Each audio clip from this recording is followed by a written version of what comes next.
Anyway, hello, welcome in, Go Man. Well, thank you. How you doing? I'm doing. How are you? I am good. Good. Oh, I want to buy followers, viewers, and primes. I'm uh Right? I'm always a little nervous about collabs when they're in my house. Does that make sense? No, I totally get it. Totally get Yeah. it. So I'm do I want music? I can't decide. I don't know if I want music. We'll find out. Anyway, um so I'm a little nervous, but I'm good. I'm good. Go Man, are you ready to dive in? Do anything you want to say first? No, I was gonna let you take lead on this one. Cool. Okay, so the Your first house. Cool. So the first thing is I want to shout out Go Man. If you all have not already followed Go Man, and you are at all interested in getting involved in streaming or YouTubing or any sort of content creation, I would highly recommend going and checking him out. He does some really cool things with a special bot called Streamer Bot, and he spends a lot of his time staring at C++ and saying, "Why isn't this working?" And it's both informative and entertaining. Anything you want to add to that? Yeah, it's garbage content. Don't click the link. How dare You're better you? off buying How followers. Mute him. Mods ban him immediately. Okay. So the first thing that I want to start out with, and I think that you're going to you're gonna bat this back at me, but I'm gonna ask it anyway. What is there anything, and what I'm just gonna ask it this way: what would you like out of this conversation? Like, is there value that I can provide for you? I'm gonna stop the music. It's driving me crazy. I hate it. Okay, continue. Wow, that's a loaded question. I don't know. Okay. I mean, I the only thing I really hope with this conversation, like, and we talk about this stuff in the cock Discord all the time. Like, Mm-hmm. kind of like slowed down on that a bit because I've been busy, you've been busy, like a lot of stuff going on. But when we have these conversations, I really more or less hope other people that are either starting in streaming or content creation or have been doing it for a little bit and they're spinning their wheels. It's like, I hope they get something out of it that helps them improve their content, and takes them where they want to be. For sure. I know that I remember seeing in the Cock Discord the other day that like from everything that we were discussing, Worm was like, "I am so scared to start now." So I hope that this conversation doesn't scare any people off of content creation. It's just to sort of like, prepare people for the beast that is content creation. Yeah, and that's why I tried to respond to Worm like I did, was because it's like, no, it's nothing to be scared about. It's hard. And you have to understand why it's hard and what the risks are that you're taking. Yeah. Especially if you're deciding to do it full time. Like, I'm not deciding to do this full time at all. Right. Like, and to be completely honest, and I've said this from the get go, like, I didn't care about being an affiliate and I don't care about getting partner. In fact, I don't want those. I don't want to be partner because the stipulations for partner are so insane, especially if you're a signed partner. Hmm. Like, the hours you have to stream to even make it worth your while, like, it's just not worth it to me. Yeah. And most people who are going to be listening to this conversation are not going to be the ones who are going full time. Most people who listen to this conversation are going to be people that are interested in getting into it as like a hobby, right? Right. So, okay, so cool. So, in terms of like what you'd like out of this conversation, like you just sort of like to help people who are just starting, and anything else? Not that I could think of right offhand. Cool. So then the next sort of like question that I had is, why are you an alien? Well, that's a funny story. That's a So, okay, so when I first started, I actually used the webcam. I actually like showed myself on stream. I play games, and I get maybe one viewer who's great. And I didn't really know the direction I wanted to go Mhm. at all. Um, and I basically, one day I was looking at my channel and I was going for one brand that was kind of mixed to I found Animes, which is a free, well, it's it's kind of free. Like you have a watermark, but if you pay like $3 a month or something like that, you can have a virtual, VTube avatar. And I'm like, okay, let me check this out. Well, everybody that uses animes uses the cats, the um, wolves, that sort of stuff. And I'm like, I don't want to use something everybody else is using.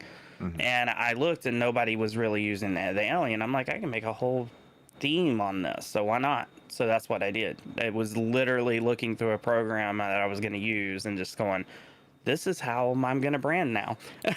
Cool. Yeah. So it sounds like you very early on had this sense of like that you needed to like be different and stand out. Oh, that's not hard. I'm different and I stand out. We both know that. Good, good. Well, so but like where do you think that comes from? Because I feel like not everybody has that. I feel like a lot of content creators just sort of like copy what everyone else does. Oh, I was just talking about in general. I'm different and Yeah. stand out. But no, I mean, I wouldn't say. I think my realizations happened later on in things. And it was just trying a bunch of different stuff that didn't work and all that. And like, I don't care. Like, I actually don't. I know you post your go live notifications and stuff Mm-hmm. on Twitter and all that. I don't advertise when I go live at all. Mm-hmm. I just don't care when I stream as a hobby, and it's actually I don't care how many viewers I have, that sort of deal. So I don't really push to advertise because I think later on I realized there was other things I wanted to focus on more than trying to grow my Twitch channel, if that makes sense. Like what? So basically, um, I didn't really start on YouTube until like 3 videos ago, when Yeah. like what a couple of months ago. But I basically I was looking for a better chat bot um, than what has been out there Mm-hmm. for my stream because everybody was using Streamlabs chatbot. There was a whole bunch of like add-ons for it and stuff. I'm like, I don't really want to learn Python and all this stuff. So I did a Google search one day, and I was, "What's up, Tran?"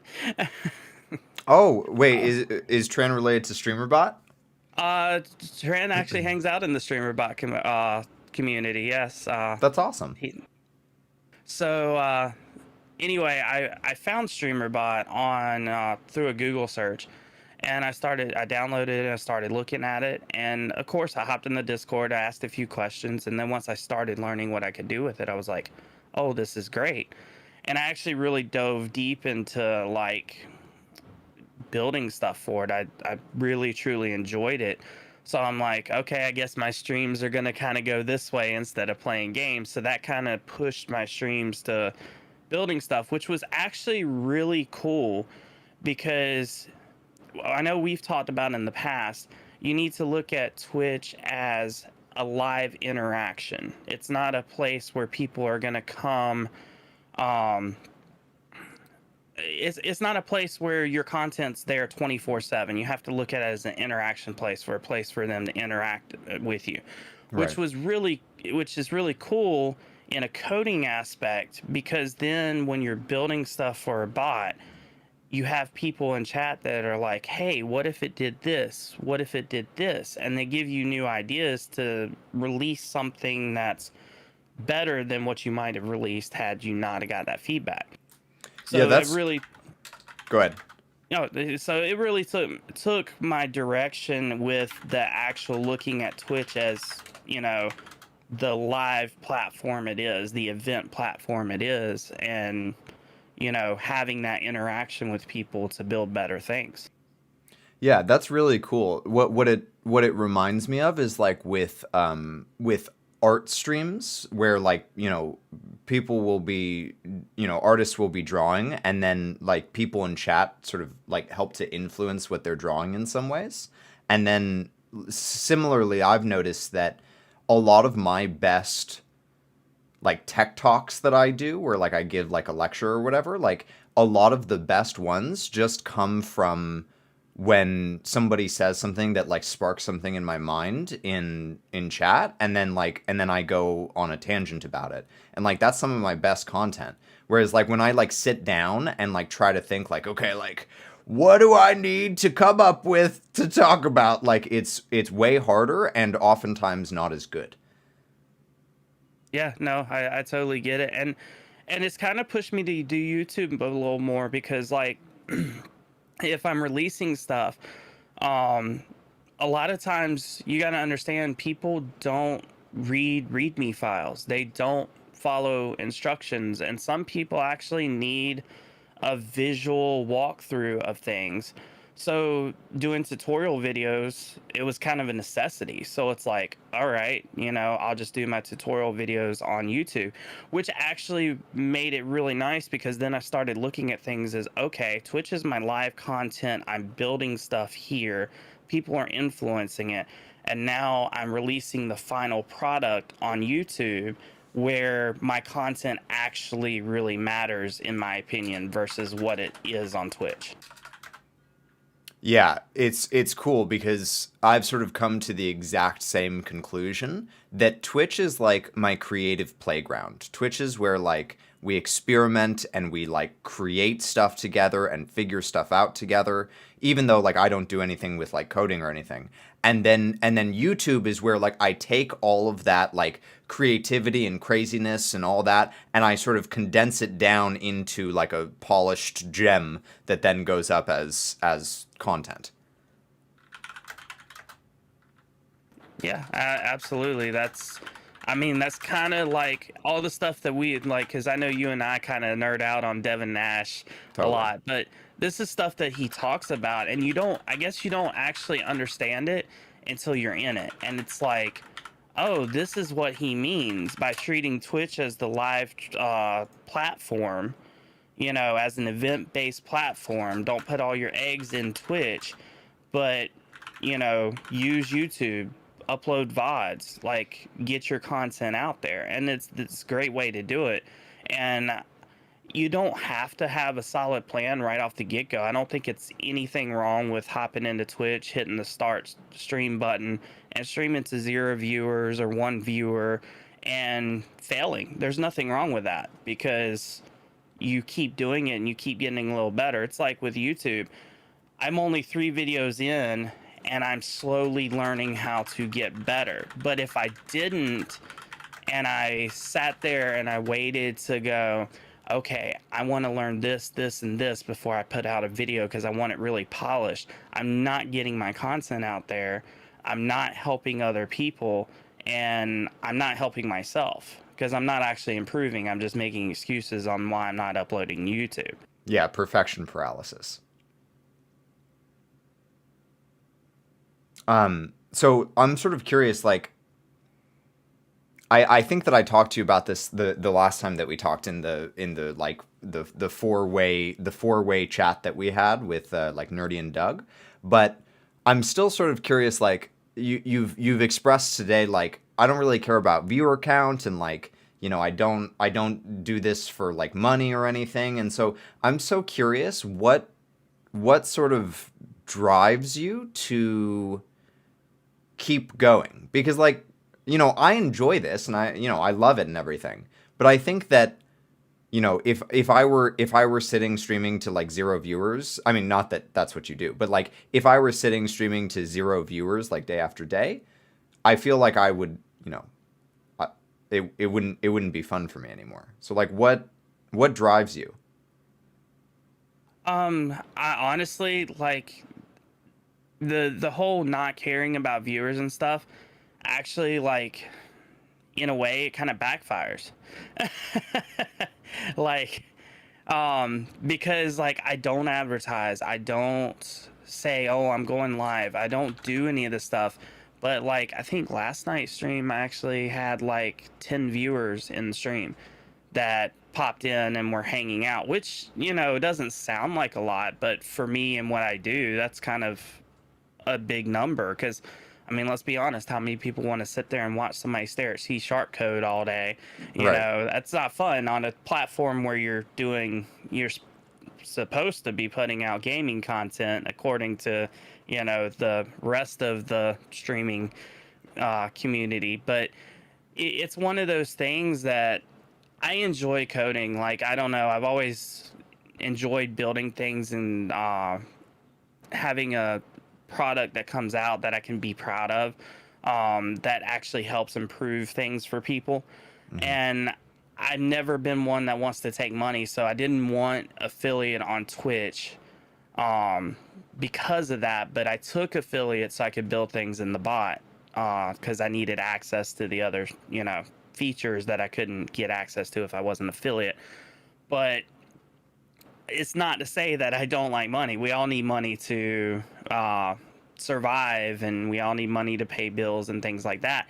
And that's where I think what drives me is my focus more on YouTube, because I've really done the looking and the research and just really trying to like dive into YouTube and what you can make off of ad revenue alone is insane. Yeah. And I would rather make my money there because I'd rather make my money through big corporations than people sitting at their computers and watching me and donating their last five or tipping their last $5 on a sub that they could have spent, you know, on something else. And I get you know, they chose me and I appreciate that, but it still makes me feel bad in a sense versus getting like ad revenue from a company. So that's where I'd rather money come in from.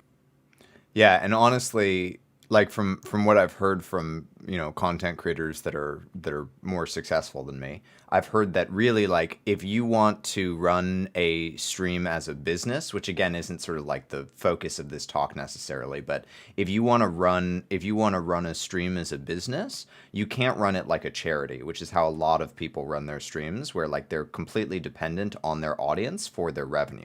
And like that's just not a sustainable model for like running your stream as a business. Ultimately, you want to move toward ways that you can be monetarily supported without your viewers having to like give money to you directly. So things like ad revenue, things like affiliate programs and things like that are ultimately going to like be a much more sustainable long-term game than like just relying on people to subscribe and tip and all that jazz. Yeah, and I think that goes back to treating Twitch like the platform it is, a live event platform. Because I mean, if you are focused on the money aspect and seeing how many tips, subs, bits, and all that you can get, you have to remember you're only going to get that when you're live. So are you willing to sit there and stream 12 hours a day or more and take money from people? Or are you willing to put in the work and put out polished content on YouTube and get the money off of companies by ad revenue and just people watching your videos for the content for the value that you put out? I mean, my personality, I don't want to take money from people, so I only stream 3 nights a week. I mean, I'm not going to stream any more than that. It's not going to happen. And if I do, it's just a random I feel like streaming, and you know, hey, I felt like playing a game today. And it's crazy because when I play a game, everybody's like, wait, we play games here? Right. But I don't want money from people. I just don't. Like, that's just not in my personality. Everything that I build, I release for free. Like, even my coffee shop everything is free on that. Like, I don't want money from people. I'm going to put in the work and I'm going to put out polished content on YouTube, and then I'm going to hit YouTube partner, and then I can make my money.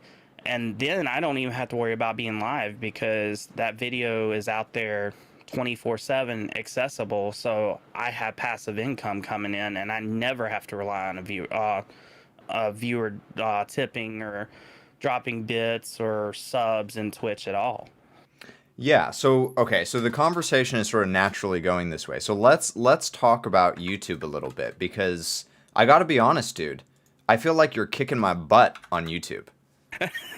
I was actually surprised, to be honest. And so like I gotta know because I think I've released over 150 videos at this point, and like I don't think that all of them are like the most amazing content in the world, but I think most of them are pretty good. And so like I'm curious, like your videos that you've been releasing seem to just, I mean, they're just rocketing, dude. So like what's the secret? So I wouldn't say there's a secret per se, um, because I still don't know what I'm doing. Okay. Like, I really don't. I'm learning. I watched some Ludwig videos where he did those experimenting, building a YouTube channel, and like, That video uh, with the video where he like trolled Mizkif was like, holy crap, dude, it blew my mind. yeah, and how quick like he got that many subscribers and One stuff. video and he was partnered. And I'm like, what the heck? But I mean, I'm not going into stream saying, oh, here, buy this, or whatever. I'm not doing that. But I did take a few pointers just off of the way he names his thumbnails and the way he names his videos and things like that. I did take pointers off of that. But on the other side of it too is there's so many people right now discovering StreamerBot. Like, it's only been public, I think, since like August. Hmm. It's not been around long at all. So when I sit down and I try to think, like, and the Discord's very helpful for this because you'll have questions like, hey, how do I get this in my bot? And we're like, you can't do that right now. I mean, you'd have to do it in C sharp.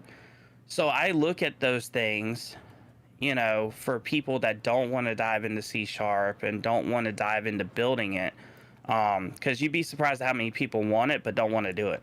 Yeah, So I'm what? one of those people. But it's like one of those. Okay, I look through and I go, you know what? That's not a bad idea. I might build that, and so I'll build it, and then because a lot of people want it, and then I'll do a tutorial on it, and I will drop it in the StreamerBot Discord under tutorials. Here you go. I'll post it on Twitter, and then it auto posts in my Discord, and I let it go. That's about it. That's all I do. That's wild, dude. So, okay, so really what I'm hearing then is that like you just found a good niche. You just found something that like people are searching for and are finding your video through because like they're looking to figure out like how to do this thing that is difficult for a lot of people and they don't want to sort of like put in the work for. And so like you're doing that work for them and they're sort of like they watch the content because it's super useful to them. And so like Right. yeah. Go ahead.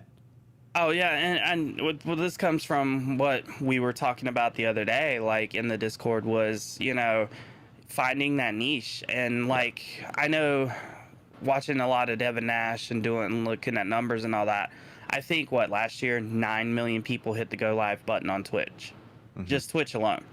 Um, and in that space, that's a tough space because you're one person competing against almost 9 million people.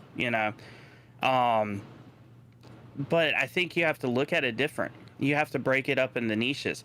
So I'm not one person competing against 9 million people. I'm one person competing against, I think, 3 or 4 other people that might be doing something similar that are big time content creators. And I'm not talking about on Twitch. I'm talking about like the videos that they put out, like for OBS and improving your streams.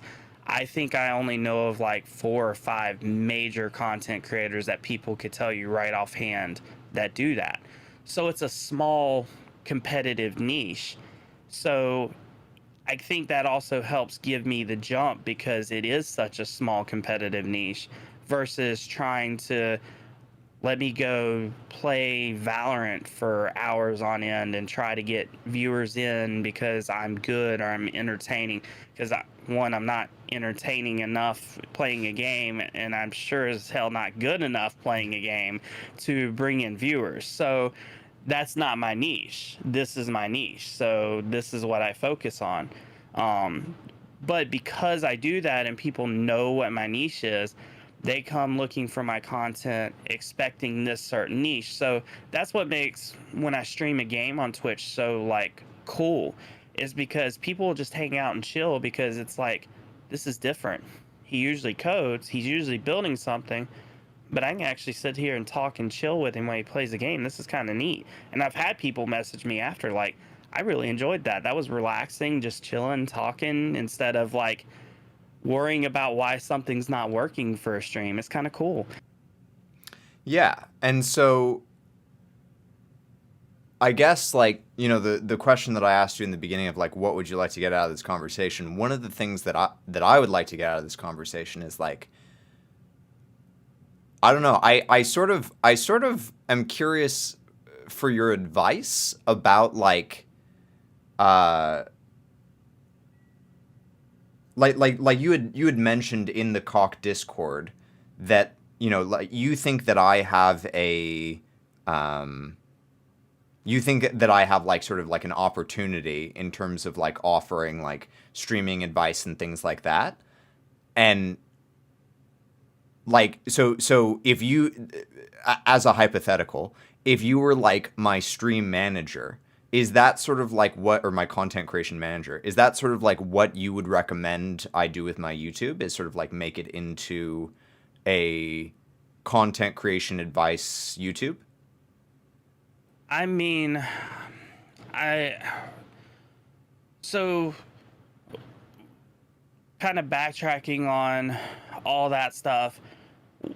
When what I was saying, like, yes, yeah, I felt like I gave you crap about Jackbox all the time, and it was not because Jackbox isn't fun, but I felt like that's where you were comfortable. Like you were just comfortable playing games with the community. That was the you know, because we did the collab on Dead by Daylight, which I was impressed was out of your comfort zone, and you could tell it was out of your comfort zone. Yeah. And I think if we keep doing things in our comfort zone, it hinders us from growing, if that makes any sense. Like, Absolutely. so I think, like, yeah, the Jackbox is awesome, you know, hanging out with the community, but doing it on a limited basis and making your focused content as giving advice for streaming. Because I feel personally, through talking to you, you know, through the Discord and the deep conversations we get into about Devin Nash, way streams going, things like that, I feel like you're more passionate about helping people and improving and helping them improve their streams and grow where they want to be than you are about sitting there playing Jackbox. So that's kind of what I meant. Like, I think you should focus on what you're most passionate about. Because, like, for me, diving into code and building stuff, you know, that's a lot of work. It sucks sometimes, and sometimes I have to walk away and go, guys, we're gonna work on this tomorrow. I can't do this anymore. I can't stare at the screen. I'm done. Like, and they understand, you know, because it is tough. And because But they then wouldn't do it. yeah. But then I come back to it with a fresh mind, fresh set of eyes, and it's like, okay, this is what I was missing. It was staring me in the face the whole time.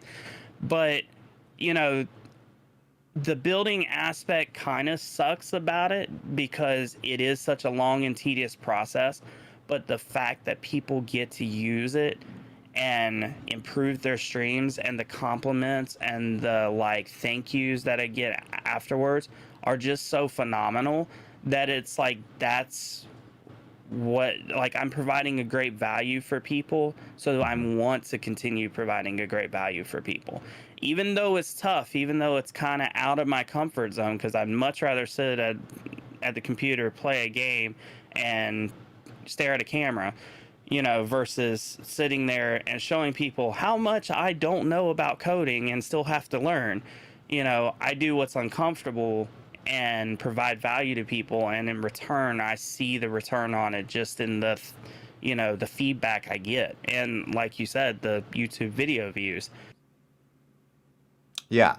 So I think that that's great advice. And I totally agree. And like I've had times throughout my sort of like experimentation with streaming where I have tried to sort of like convert over to being like mostly a just chatting streamer, and because like I think that you're right that my passion and my like strength is in helping people, like in like having conversations like this, and like I just provide a unique perspective that like you don't get in a lot of places, and not just in like content creation but just sort of like with people. Like I think that my strength is really in sort of connecting with people and understanding people. And so that's why, I mean, professionally for my work, like that's what I'm going to be doing for my work, is I'm going to be like life coaching basically. And that makes sense to me, that that's sort of like my Pyro said it yesterday during her stream, that like it's very clear to her that that's sort of my calling. And I just, the thing that you said about like Twitch being sort of like a live event platform, I think that chat is sort of like integral to that equation. And so like sure, like I do these segments where like I sort of like ignore chat and like just have a discussion with somebody. But I feel like if I did just that, then I'd be sort of like throwing away like half the platform. Like I would basically just be making YouTube content on stream. And so, and I don't think that you're saying just do that. Like you said, like you can play Jackbox, but sort of like in a more limited capacity. But there's a part of me that wants to sort of like marry the two, that wants to sort of like somehow take that strength that I have of like understanding and understanding people and sort of providing unique perspective, and marry it with the interactiveness of Twitch and Twitch chat. What do you think about that? I don't think it's a terrible idea, and like I told you in the Discord when we were talking about, because I had basically, what spurred me saying what I did was I watched that video, the tech opens up or Yeah. whatever, Yeah. and I'm like, I get it. It totally makes sense. Like, I understand. And this is why I've been giving him crap so much about Jackbox, because this is why he has this struggle. Like, because I get it. Like, you're trying to figure out the best way to get the type of content that you're passionate about meshed into your community on a level that's not gonna that your community will support you on, I guess, is the best way to put it. Because regardless, you have people that are going to come here for Jackbox, that know you play Jackbox, that are going to be here only for Jackbox.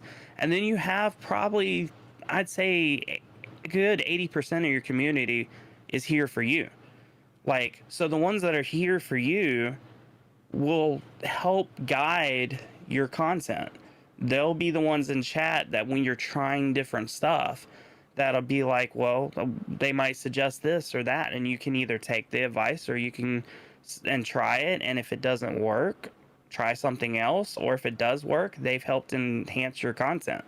I mean, it's kind of the same thing with like me, and when I'm sitting there coding, like when I was creating the birthday shout out thing for StreamerBot, I was like, oh, it'd just be cool if people could add their birthdays.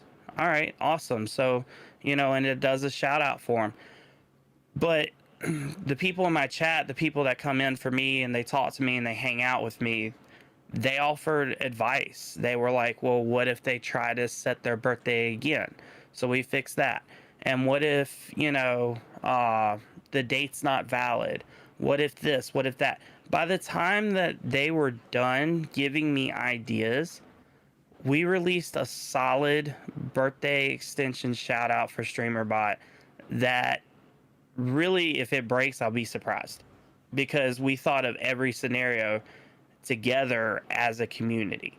So it's kind of the same thing on a, just not a coding aspect. It's on a level of, you and your community and your content, like how they help you improve and build up your content and expand out your community. Yeah. And so I guess sort of like one of the things that I'm asking is sort of like in that vein. I know that you had talked about sort of like the content creation advice stuff, but like in the vein of, well, but two things. One, people contributing to the sort of like ideas that end up making up the stream, and then two, I'm losing track of what I'm saying. I'm just gonna ask it. What I'm trying to ask is like, in the idea of marrying my sort of like understanding of people and interconnectivity with chat, making it like a live experience. Like, do you have any thoughts or ideas on how to do that? I guess my thought or idea on that comes to mind right now would be, don't change what you're doing all at once. Right. Do For like an sure. hour. Just do like, I mean, where you do maybe like an hour of community talks where somebody or people for 5 minutes, you get a 5 minute talk with tech or something like that, or something like that. Slowly integrate things and then see what works, what doesn't work. Because I've actually seen people do that, and it's actually really cool. They get like 5 or 10 minutes with the broadcaster when a broadcaster is actually like giving advice and stuff. So they have a whole like segment where people can either redeem a channel point reward, or they can uh, just be put in a queue or whatever. And then they just hop in the Discord and they wait in a waiting room, and then you get pulled in and you got 5-10 minutes with the broadcaster and you have a conversation with them, and then it goes to the next person. It's Like, like a therapy radio show, but like yeah. back in So the I day. mean, it's just the first thing that like popped in my head. Yeah. But No, it's a at the good same, idea, and I've never see like this is what's so amazing about collaboration, and like, I think that Twitch is sort of like the ultimate collaboration, because like you're always collaborating with chat. Like, I've never thought of that, and when you say it, I'm like, oh yeah, it's just this like obvious idea that has happened before, but like I've never thought of it. So yeah, yeah. It's because you don't think about it. You think you're there to, okay, I'm here, chat's here. How do I keep chat going? How do I keep people coming into chat? Like, that's the thought process that we've had drilled into our heads, especially if you're wanting to be a content creator. And for the people that do want to do it full time, you know, that's the whole Twitch achievement system, all that sort of stuff that creates that mindset in your head that goes, oh, I have to like make chat happy. I have to entertain chat. No, let chat dictate what's happening. And I'm not saying let them tell you what to do, because we all know that there's trolls and we have to ban people and stuff like that. But chat is more of a guide for your content. Like, chat helps guide your content, especially in the times that you don't know what to do. Like, if I don't know what to code, they're like, hey, well, you could always do this. And half the time they'll be joking about something, but I'm like, actually, you know what? That's not a bad idea. Let's do that. And then that's where my content will go. Because like I told you before stream, you prepare way more than I do. Hell, half the time I sit down and like 5 minutes before, I'm like, I don't even know what I'm going to work on today. What am I going to do? I guess I'm just going to chat for a little bit and we're going to see where things go. And that's yeah. what we do. Like, we chat, and then I'm like, I don't know what to do, guys. I'm just chilling right here. And they're like, well, hey, we could do this. And chat helps guide my content. Cool. Well, thank you. I really sort of I'm pretty grateful for the advice. Like, I felt a little I felt a little uncomfortable asking you for the advice, but like I think you slayed it. So thank you. Not a Um, problem. But on that note too, I will say this: like you have to get out of the mindset um that things have to work perfectly. Things have to go a certain way. mhm, Um, I can't tell you a stream so far that my bot hasn't broken, the stream hasn't crashed, I haven't had drop frames, or some crazy thing hasn't happened, and I've just accepted it. Twitch is a live event platform. Everything is going to happen. My scuff content will be on Twitch, my virtual playground, my polished content that I care about putting out will be on YouTube. And if I look at it that way, things happening in Twitch and, uh, technical issues don't bother me anymore. I'm just like, kind of happens, whatever. yeah, it's a tough mindset shift for me personally because I know that I've been Twitch has been my sort of like main hub. Like Twitch has been sort of where I've seen like the most return on investment, not just monetarily, but just in all sorts of different ways. Sort of the most return on investment. So like Twitch sort of feels simultaneously like my playground and also like my treasure chest. And so it's tough to sort of set the treasure chest aside and be like, okay, we're just going to use this as a playground and like force the treasure chest to be somewhere else because like one of the things that I was thinking about as you were talking about YouTube is that like yes, like YouTube the amount that you can make off of ad revenue is incredible and like it is a much longer investment uh, to get that return. Like you have to go for a much longer time without seeing sort of any sort of return before you actually sort of, you know, get that dream. What do you think Yeah. about that? Well, my question to you would be, knowing what you know, watching as much Devin Nash as you have watched, and the Yeah. reasons that he has done what he has done and stopped streaming on Twitch in the first place, Hmm. is that treasure chest that you're looking at that is Twitch. Are you okay with just getting the easy treasure chest, or are you okay with going, you know what? It doesn't matter.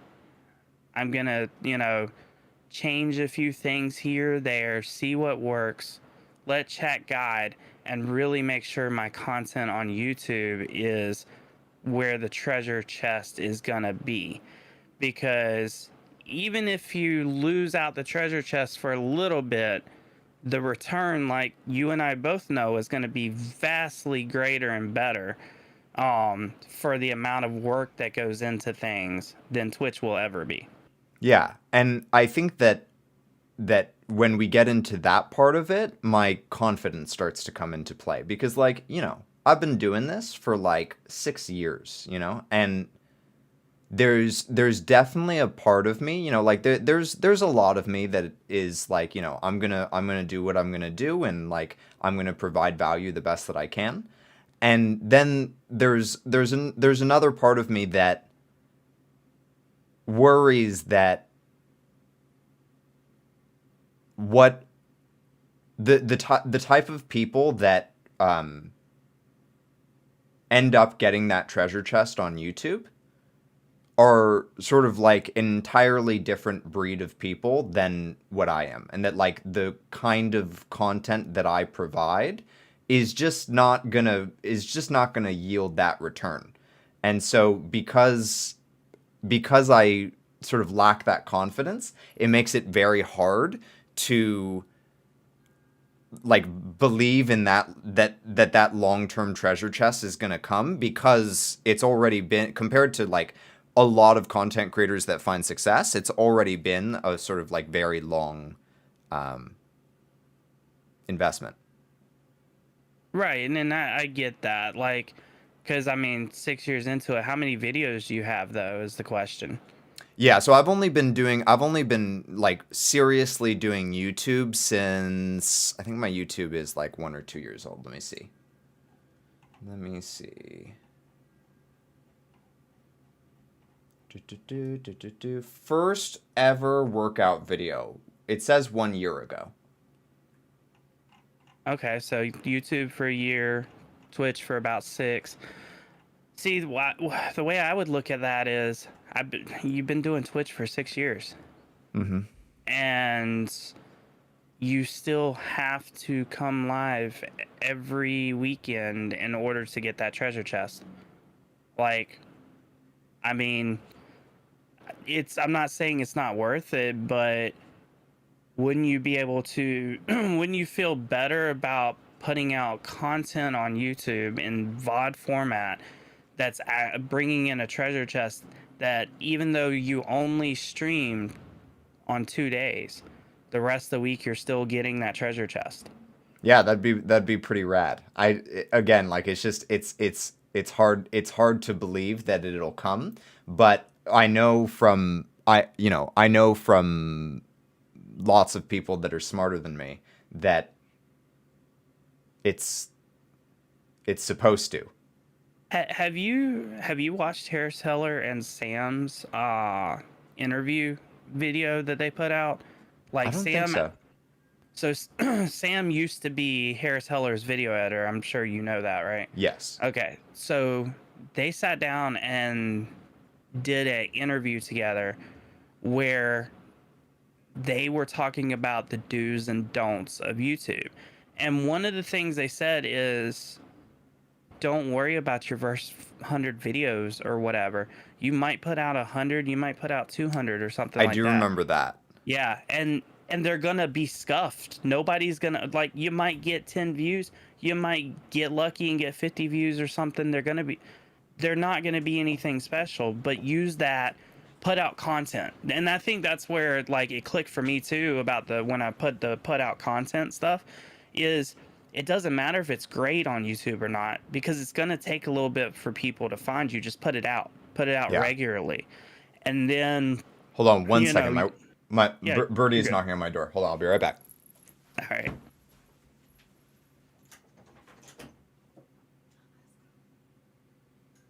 Shit. You okay?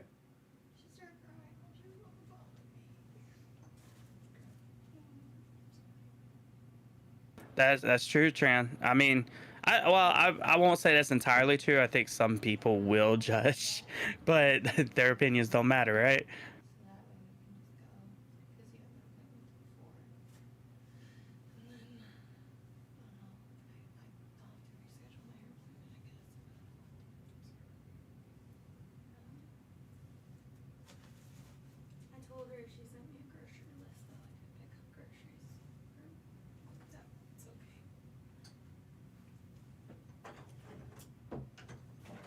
Sorry to leave you hanging, go man. Oh, you're golden. My wife just found out that her grandma has COVID, which is slightly terrifying. Oh yeah, that is. Oh, I'm sorry. That's All good.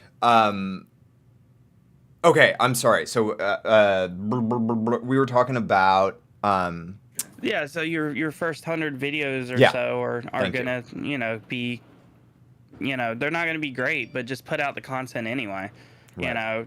and improve your content over time. I think that's what scared me for the most part too, and I guess that's where StreamerBot's been nice, because it pushed me to make YouTube content, because I had to make tutorial videos. Like, there was no way around it. Some of the stuff I'm putting out, I don't expect somebody to be able to, install it and work it and not have issues without some guidance.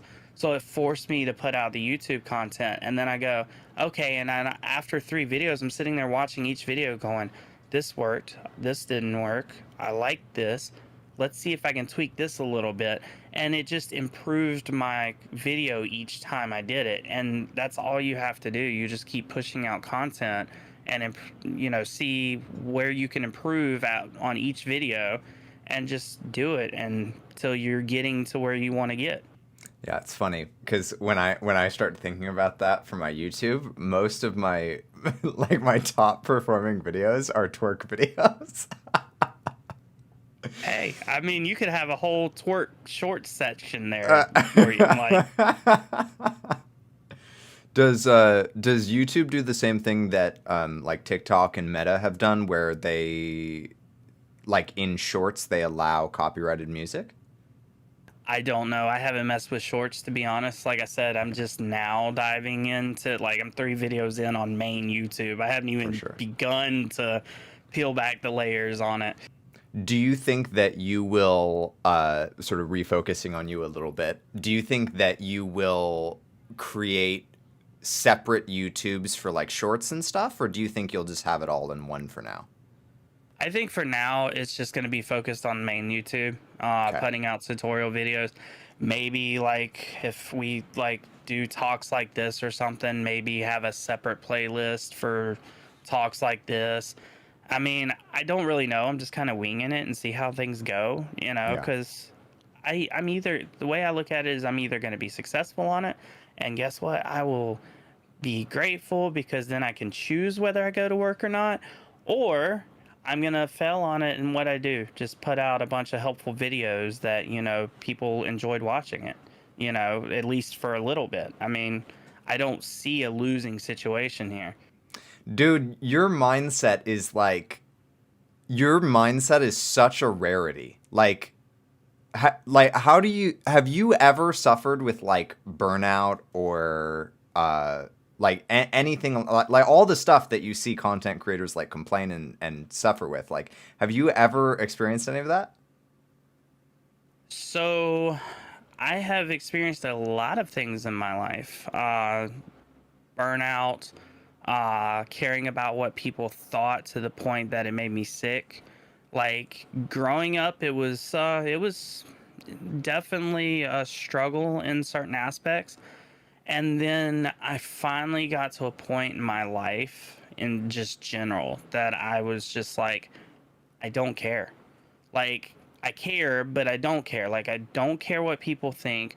I don't care if, you know, so and so wants me to stream 5 times a week. I'm only going to stream 3. If I'm sick, I'm sorry. I'm going to stream 2 nights this week. Like I'm going to do what I want to do. And I know in a sense that sounds selfish, but at the same time, most people don't care about you. And in general, like, yeah, your community will care about you, they'll help you grow and stuff like that, but just in the general aspect of humankind, we don't care about each other like we should. And if you don't care about yourself and take care of yourself, nobody else is going to do it. So when I came to that kind of realization, I got to the point, like professionally, personally, even with streaming, it's kind of like I just do what I want, and if you show up, I'm grateful. If not, I'm streaming to whoever shows up, and I'm doing whatever I want to do, and I'm going to see what works and what doesn't. And that was sort of a gradual thing that you learned over time, or was there like an experience that brought you to that? It it was a gradual thing over time, but experiences as well. Because I can dive deep real personally here, but I spent for 15 years I worked in the same industry, Hmm. and I put all my eggs in that one basket. And when I say when I put all my eggs, I was working there'd be months at a time where I'd work 7 days a week, 12-hour shifts, like back Jeez. to back.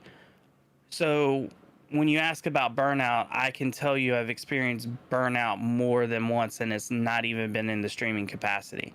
Yeah. Um, Only to have my boss, who we're still friends with, get kicked out of that company for stupid reasons. And for me to realize I had to walk away because I was his right hand person. That's 15 years of my life that I invested into a company that didn't care about its people, like it lied and preached about all the time. So between the slow life experiences and That. over time, things happening like that constantly, I just finally, because I used to really care about what people think. Like, believe it or not, I would break down in tears if somebody was upset at me. Like, that was who I am. It took. I can definitely tell that you have that sensitive side. Like when that thing happened where someone was like, you really shouldn't put this on your Ko-fi or whatever if you're gonna Oh, yeah. if you're not gonna charge for it. Like I could tell how deeply that affected you. Yeah. And because that's like, that's calling into, I guess, my character, and that's not who I am. Like, Yeah. if anybody knows me, that's not who I am at all. And that's what I was being accused of in that aspect. But yeah, it's like I still struggle with not caring. It's not like, oh, I can just, everything's great and I don't give two craps about what people think. That's not how this goes. Like, there's still that internal struggle, but I've gotten better over the years of saying, I don't care. Like, I'm not going to let it affect me. I'm going to do what I want to do. I'm going to, you know, not care what people think, and I'm just going to do me, and I'm not going to let myself get burnt out in anything again. Like, after doing years of months on end with 12-hour shifts 7 days a week, getting burnt out on streaming is nothing Yeah, that's compared to that. exactly what I was thinking. I was like, if you were working like 12-hour days, 7 days a week, then like, yeah, streaming 3 times a week, there ain't nothing that's gonna burn you out about that. Yeah, yeah, it's just a relaxing time, and I'm like, and like I said, I was sick on Tuesday, was when I stayed home from work, and I was supposed to stream on Tuesday, and I just told everybody, I was like, look, I'm not doing it. I need to take medicine. I need to go to sleep. Like, Hmm. I just don't feel up to it. And they're like, okay, no problem. Nobody Right. was upset about it or anything like that. And I even told them I might make up a stream, but I didn't. I said my makeup stream was this right here, me being on your stream. That was my makeup stream. But nobody was upset about it. Nobody really cared. I mean, I felt a little bad because people are paying subs to my channel, and I, stole them out for one stream. But at the same time, I also reiterate that I don't want them subbing to my channel, and I don't want them spending money in my channel. So it's kind of one of those things, like, I can only feel bad so much, if that makes sense. Yeah, and that's something that I discovered that I've written about like on my Patreon before. That is both, it sounds sort of depressing when you say it at first, but actually like on the other side of it, it ends up being really freeing when you realize that like the majority of people really don't care. Like when you like cancel a stream or whatever, like the majority of people really don't care. And like the the person who cares the most is you. And then on top of that, like the people that do care, like they're totally gonna understand. Like they might be a little bit disappointed because they do care about you and like seeing your content, but like they're gonna understand as long as you like put out an explanation or whatever. Um, and so yeah, like it sounds depressing saying like no one really cares about your content, but on the other end, it's really sort of freeing because you're like, oh, like as long as I can sort of reconcile with myself, like no, like I really need to take this day off or whatever, then like ultimately you're scot free. Yeah, and ultimately that goes back to the whole, like, not caring about things and changing that mindset, because you have to change your mindset on that. And I guess that's what's helped me with doing that more than most people, is because I've had to change my mindset on, just in general, companies don't care, people don't care, like I care, that sort of stuff. Like, the way I look at a job is, they'll say they'll care, they will, to get you there. But if we're being honest, the moment that you walk out the door, they've got you replaced. I Hmm. mean, that's just what it boils down to. So why should I care more than the company that's going to just replace me when I walk away? Hmm. Um, so I've kind of gotten into that mindset over the years. And when it comes to like having to cancel a stream, I do feel bad, but I don't feel as bad, because I've been conditioned through the years to realize that I have to break out of that thought process, because it Yeah. is really hard to break out of. Like, I totally understand that. Yeah, and it reminds me of this sort of overarching theory that is like showing up sort of everywhere in my life right now, which is that like detachment is really the key to happiness. Like if you can truly sort of detach from the outcome and just engage in the process, like you're golden. And Yep. like the question that comes with that is like, how do you actually go about doing that? Like how do you cultivate detachment in your life? Ooh, that one's a tough one. Yeah. Because it's a dangerous one. It really is. Because I'll speak from experience. I joke um, about having, like, I've got my walls built up so high that the Huns can't even climb over them. Like, and it's kind of a joke for one, because I've been single for a long time. So, one, like, uh, a potential partner can't climb over the wall, or two, just the whole, Great Wall of China sort of deal. But like, my walls are built up, and that's happened over the years, because I went through a bad relationship. I still dealing with the debt on that. There's a lot of stuff that I don't really dive into and let people know a lot, because I mean, it made me who I am. It's my past. Um, and it sucks, but it also, like, I'm grateful for the experiences, but I also don't wish it upon anybody else, because once you build those walls up, it is super hard to take them down. It is Absolutely. hard to let anybody in, and I've had people look at me like, I don't want to become you, like when they were mad at me or whatever, and my response is, I don't want you to come become me. I don't want you to experience the things that I have, and I don't want you to have walls built up like I have, because that is hard to break out of. It is Yeah. super hard when you get there. Yeah. And I want to clarify a little bit because I think that the word detachment actually has sort of come to have a negative connotation in our culture. And Yeah. I think that the idea of attachment is a little bit different than what a lot of people think. I think that a lot of people think that detachment means not caring. And what's interesting is I don't think that that's actually true. And I think that the sort of most concrete way that I know how to illustrate this is that they've done studies with like Buddhist monks where they will like hook their brain up to like a scanner or whatever, and they'll like administer a little bit of pain, like not anything significant, but just something that registers on the scale.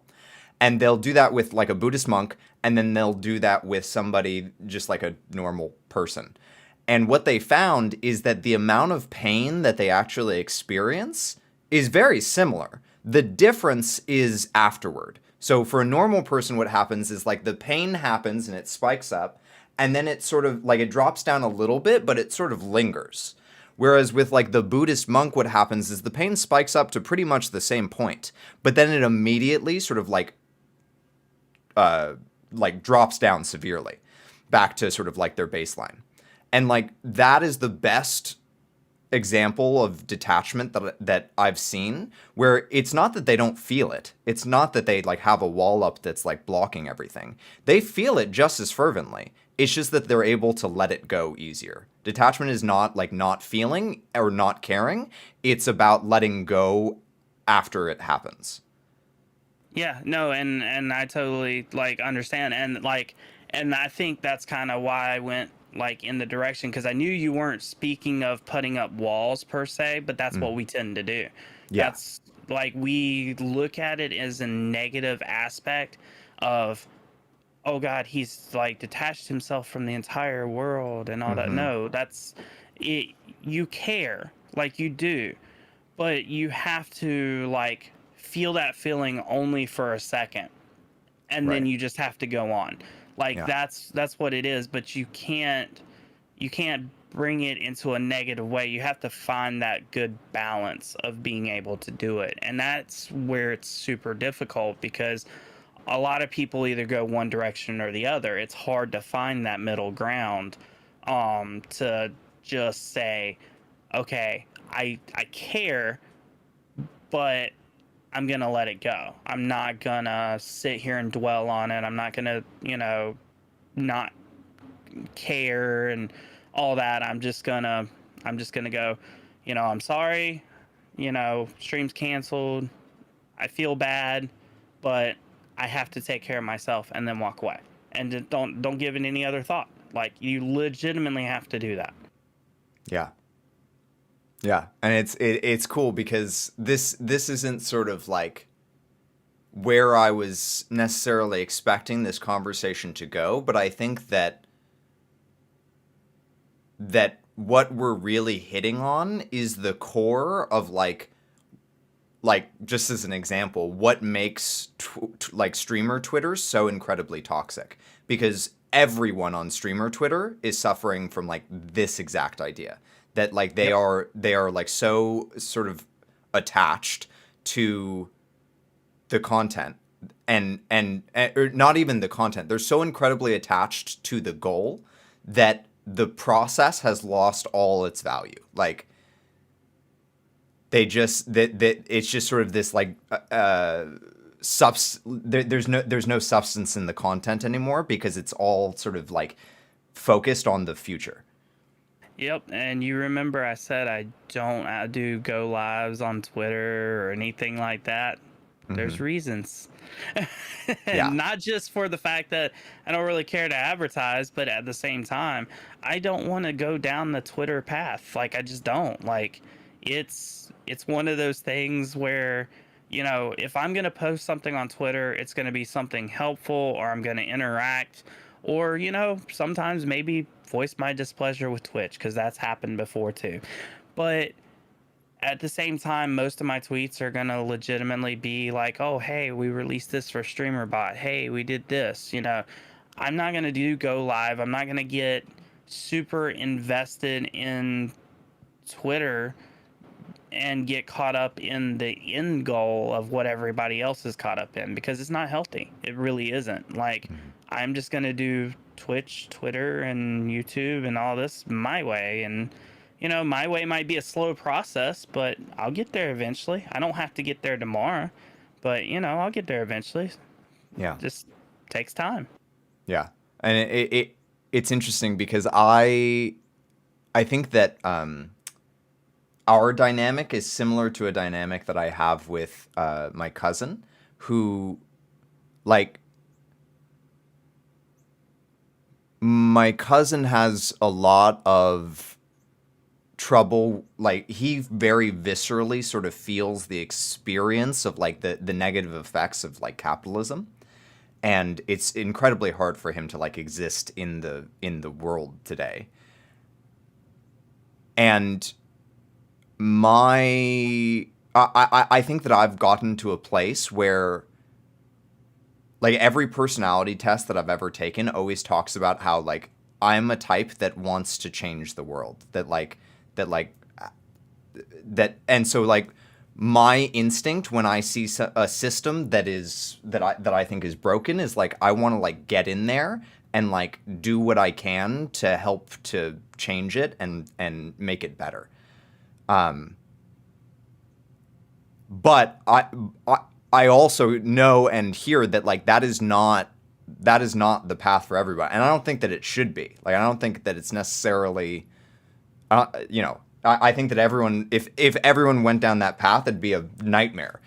I think that it's important that we have people that say like, no, we're not going to engage with this at all because it's not, it's not what we want. And I think that those voices actually help the people that get in there and are like, okay, like look at all of these people standing outside. Like we need to do something about this. So yeah, I don't know. That's interesting. Yeah, no, I get the total like wanting to save the world personality sort of deal, because I wanted to save everybody that I could for the longest time, until I realized that a lot of times people don't want to be saved. So It you it just got. may very well be my naivete. It just people have to want, people have to want it. It's like, so uh, like my failed relationship, the biggest mistake I made in that was thinking that I could try to help somebody that didn't want help. Hmm. And because I stayed around so long and because I tried to help so much, it hurt me in the long run. Whereas I should have looked at it and been like, this isn't working. This person does not want to change. I'm not going to change this person. So what am I still doing here? And I would have been better off for it, but I didn't. It was a very well and good learning experience, and helped kind of with helped with detachment in a negative way, but over time and once I learned and I got better and I understood what I did wrong in that sense, because that's the only thing I did wrong.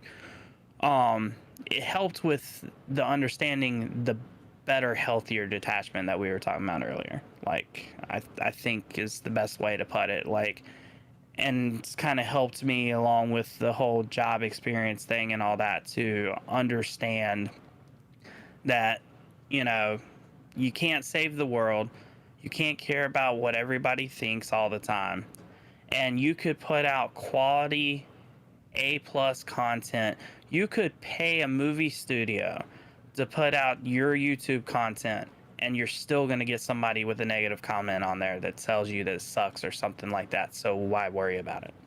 Yeah, yeah, and what I'm sort of hearing from what you said about the relationship is that like when it first happened, like the like the sort of like bad detachment that you're talking about is sort of like the walls coming up. And then the good detachment that you're talking about is that like once you sort of processed and like worked through what had happened, then you had like sort of true detachment. Then you had sort of like okay, like I understand what I did wrong and it like sucked at the time, and like now like I feel okay with it. And not only do I feel okay with it, but I feel like it's actually sort of helped me in other areas and like sort of, informed my life going forward. Yeah, and but at the same time, even though it helps guide you, those initial walls, they stay up for a long time. Even if you are in the healthy detachment aspect of your life, you still have that lingering there unhealthy wall that's been built due to what's happened. And it would, it happens over time, and you just have to understand that you have to break through that wall along with other people. It can't just be other people trying to break through that wall, or it's never going to be healthy. Right, you have to want to take down the wall. Right. Yeah, that makes sense. Well, cool, man. This got way deeper than I was expecting it to. Hey, when we talk, right? Yeah, yeah, I love it. I love it. Is there anything else that you would really like to touch on before we sort of like wrap up? I can't think anything. We covered quite a bit today. I mean, Totally. the only the only thing I would say is like, you know, like if you think like that, if you've been questioning whether you want to do it like content creation, or you've been holding back or anything like that, just try it. Do what works. Like don't hold yourself back from doing it. Let don't question whether it's going to be perfect or not, because it's not. None of the stuff that we put out is going to ever be perfect. Just improve on it. Get it a little better with time. You'll see the results. It's not. It's a it's a marathon, not a sprint. I know everybody loves to say that, but it really truly is. It's really truly just keep doing it until you feel like you've gotten somewhere where you want to get. I knew that when you said, I guess the only other thing I knew was going to be some sort of inspiring closing statement. I knew it. I knew it. It was very no. I totally agree. I think that yeah. I think that one of the biggest problems that people run into is like perfection paralysis, and so like just do it. Yeah, right. Yeah, just do it. The ultimate advice. I love posting that everywhere. Like, I'd be like, I want to do this. Just do it. Yeah, totally. Totally. Well, thank you so much, man. This conversation, not only I think that you accomplished, you know, you said that you want to help people who are just starting. I think that you definitely accomplished that. But I think that you also helped me a lot. I'm sort of excited about this idea of like trying out this like this sort of radio therapist show idea, and you know, seeing what happens with that. Yeah, and you know me. I like to hop into random streams all the time. Like I lurk everywhere half the Yeah. time because I like seeing how people do things different, like and little ideas that they do. And they might not work for me, but they might work for somebody else. So I Yeah. like to take mental notes of what I see and go, and this is one of them. Is like, hey, you know, I've seen this done before. You could Yeah. try something like this, you know? Yeah. Yeah. Well, and I hope that you've gotten something out of this discussion too, because you know, I know that you have walls up and that you are a selfless individual who only seeks to help others, but I do hope that you know, that this conversation provided value to you in some way. Of course, I got to talk with some awesome person about content creation. How often do I get to do that anymore? got your fix. Yeah, right.